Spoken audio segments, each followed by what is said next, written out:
la demande des enfants, la demande suivante, c'était de partager avec vous, de mieux comprendre en fait la façon dont il faut pratiquer les gestes Oh, super, ça va barrières. donner cette idée. Alors, on a bien aussi parlé de gestes de protection. Voilà. Il y a un serveur de dans 5 minutes, c'est quoi? C'est à vous. Je vous laisse la parole. Oui. Alors, c'était sur les mesures barrières. Donc, alors, vous avez sans doute vu quelques publicités à la télévision, sur des affiches. Le coronavirus, c'est une maladie qui se transmet en projetant, déjà, pour repartir un petit peu, recentrer un petit peu les conditions, c'est une maladie qui se transmet en projetant des gouttelettes. Le virus, il est emprisonné, en fait, en gros, dans une gouttelette qui est produite, en fait, quand on tousse, quand on parle longuement, quand on éternue. Et donc, ces gouttelettes arrivent sur les personnes qui sont en face de vous. Elles respirent ces gouttelettes et parfois elles mettent aussi les mains au visage. Donc, elles mettent des gouttelettes sur leur doigt et ça fait partie de la transmission respiratoire du virus. Donc, pour éviter en fait qu'on transmette nos propres gouttelettes à la personne qui est en face de nous, on met un masque. Voilà, donc regardez, j'en ai un. Voilà, qui me tombe un petit peu parce que j'ai un petit nez, donc pas évident. Mais voilà, on met un masque pour permettre d'arrêter de faire une sorte de barrière en fait à ces gouttelettes. Et le masque en fait permet ainsi de ne pas contaminer la personne qui est en face. Alors quand on n'a pas de masque ou même quand on en a un, c'est quand même mieux. Les gouttelettes, on essaie de s'écarter de la personne avec laquelle on parle. Voilà.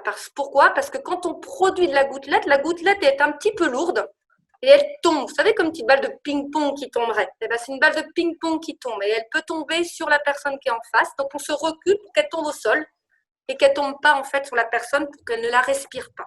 Voilà. Donc, ça, c'est une mesure barrière, c'est de s'écarter. Alors, on dit 1 mètre, 1,50 m. Voilà. Donc, quand on parle, eh ben, on va prendre d'autres habitudes. On est rentré peut-être dans une ère un petit peu nouvelle, sur laquelle on n'était pas habitué. On vit dans un pays qu'on appelle latin, sur lequel on aime s'embrasser. Vous aimez faire des câlins avec vos amis. Voilà, et ben, il va falloir aussi prendre l'habitude pendant cette période et d'essayer de se distancer un petit peu. Et vous savez, il y a beaucoup de choses qui passent par les yeux. La colère, la tristesse, l'émotion, la peur. Donc, essayez de parler avec vos yeux. Il y a plein de choses qui passent par les yeux sans passer par les mains. Essayez justement de s'écarter, de ne pas trop serrer la main, faire des bisous, parce que c'est comme ça que se transmet le virus. Ça, c'est la première chose. Et la première mesure barrière, elle est d'arrêter cette gouttelette. Voilà. Et ensuite, il faut se laver les mains régulièrement. Donc là, je vais laisser Thomas qui va vous montrer comment on se lave les mains quand on revient d'un magasin, quand on revient de l'école, avant de rentrer à la maison. Je vous donne le challenge de proposer à vos parents de mettre une petite chaise dans le hall d'entrée de votre maison, de votre appartement, avec un produit pour se désinfecter les mains systématiquement quand on rentre dans la maison, par exemple, pour ne pas disséminer en fait le virus à l'intérieur de votre habitat qui doit essayer de rester propre le plus possible. Voilà. Alors, on va vous montrer comment on se lave les mains. Alors effectivement, quand vous rentrez de l'école ou quand vous avez été vous balader, la première chose à faire, c'est de vous laver les mains en rentrant à la maison. Bon, là, il y a deux possibilités de se laver les mains. On peut se laver les mains tout simplement avec de l'eau et du savon. Ça marche très bien. Voilà. Et après, il y a ce dont vous avez entendu parler, c'est la solution hydroalcoolique. D'accord? Donc, pour se laver les mains, finalement, il suffit d'appuyer.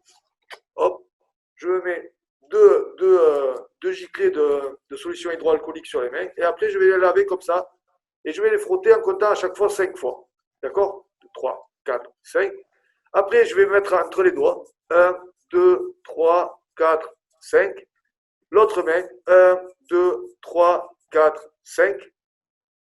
1, 2, 3, 4, 5. Après, j'ai bien lavé les mains, mais il faut que je lave l'intérieur des mains. Donc, c'est pour ça que je fais 1, 2, 3, 4, 5. Comme ça nettoie bien autour des ongles. 1, 2, 3, 4, 5. Comme ça, j'ai bien nettoyé les mains. Et je vais bien nettoyer les pouces parce que je les ai oubliés. Donc, 1, 2, 3, 4, 5. 1, 2, 3, 4, 5. Et après, donc, il ne me reste plus que les poignées à faire parce que là, des fois, sur les poignets, il y a aussi du virus. Donc, 1, 2, 3, 4, 5. 1, 2, 3, 4, 5. Et là, j'ai les mains qui sont vraiment bien propres. C'est du travail. Par contre, tout le monde parle de la solution hydroalcoolique, c'est vrai. Mais la solution hydroalcoolique, ça équivaut à un bon lavage de mains avec de l'eau et du savon. Oui. D'accord. Et parfois, eh bien, effectivement, il y a aussi le coût, ça coûte cher d'acheter la solution hydroalcoolique. Et finalement, eh bien, on peut se retrouver avec de l'eau et du savon et ça marche aussi. Deux choses, on se recule pour parler, voilà, pour ne pas que la gouttelette qu'on produit aille sur l'autre et que l'autre nous contamine. Voilà, on se recule, on essaie de communiquer autrement et puis on se lave les mains le plus souvent possible quand on sort dehors ou quand on rentre à la maison. Et la dernière chose que j'oubliais, lorsqu'on éternue, ça nous arrive, on évite d'éternuer dans les mains parce que justement, on vient de vous dire que ça se transmet par les mains. On éternue, vous savez, à l'intérieur du coude. Voilà, parce que comme ça, on n'a rien sur les mains et on évite de disséminer aussi le virus. Voilà, je pense qu'on n'a rien oublié dans les mesures barrières. Voilà.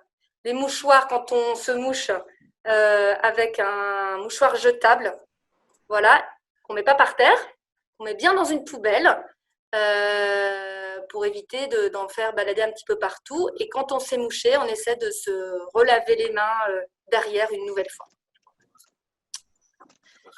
Les masques, j'en ai parlé. Le masque, c'est bien de le porter. Alors, je crois que là, il y a aussi les directives nationales dans les transports en commun. Pourquoi? Parce que dans les bus, dans le métro, peut-être que certains d'entre vous le prennent, on est très proches les uns des autres. Il y a une promiscuité qui est difficile parfois à éviter. Donc, c'est pareil, on se protège avec un masque et on peut tout à fait, à votre âge, porter un masque. C'est des choses qui s'apprennent. Voilà. Alors, le masque, il faut aussi bien le porter parce que si on porte un masque et qu'on ne sait pas le porter, ça ne sert pas à grand-chose.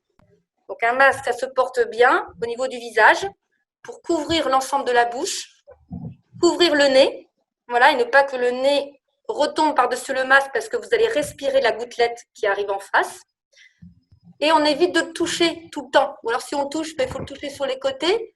Parce que si vous mettez les mains sur le masque qui a été lui-même contaminé, voilà, ça ne va pas servir à grand-chose. Donc, un masque, on évite de l'enlever, de le remettre, de l'enlever. Et je vous fais une petite démonstration. Quand on l'enlève, vous allez avoir des élastiques. On ne le met pas sous le menton. Jamais. En fait, on l'enlève et on le met sur le côté. Et on le laisse retomber comme ça. Comme ça, on n'y touche plus. Il tient par l'oreille. L'être humain formé d'oreilles. Des fois, on se demande pourquoi. C'est une anatomie un peu bizarre. Eh bien, elle peut servir, cette oreille, à entendre, mais aussi à suspendre les masques. Voilà. Donc, vous le mettez bien sur le côté. Et si vous le remettez sans toucher le masque, en remettant correctement l'élastique derrière l'oreille. Voilà. D'accord? Donc, un masque, ça se porte comme ça. Alors, il y a des masques de plein de qualités. Vous allez voir, vos parents, peut-être, vous en ont acheté. Il y a des masques, ce qu'on appelle chirurgicaux. Donc, nous, c'est ce qu'on utilise au niveau des soignants. Voilà. Donc, c'est un masque qu'on change régulièrement, qui dure à peu près 4 heures, et qu'il faut changer dans la journée. Et puis, il y a le masque en tissu. Voilà, ce qui doit être fait sur des normes bien particulières, sinon ça ne filtre pas. Donc, il faut bien faire attention à ça. Et pareil, un masque en tissu, voilà, ça se porte et ça se lave. Et c'est marqué sur les petites boîtes, combien de degrés, mais ça, vos parents le sauront. Mais on compte sur vous pour les éduquer aussi. Hein. Parfois, c'est les enfants qui éduquent les parents aussi. Donc, voilà, on compte sur vous pour bien leur expliquer. Vous allez dire, oh, on a eu une conférence avec des soignants, ils nous ont expliqué que le masque, on ne le mettait pas sous le menton, qu'il fallait mettre sur le côté et qu'il fallait se laver régulièrement les mains. Voilà, ça, c'est les petites choses barrières qui sont indispensables pour qu'on freine l'épidémie du coronavirus en France. On évite de se reconfiner parce que ça peut être bien au début, puis après, on a envie de revoir les petits copains et reprendre la classe et retrouver sa maîtresse. Donc, voilà, il y a des petites choses qu'il faut apprendre à faire.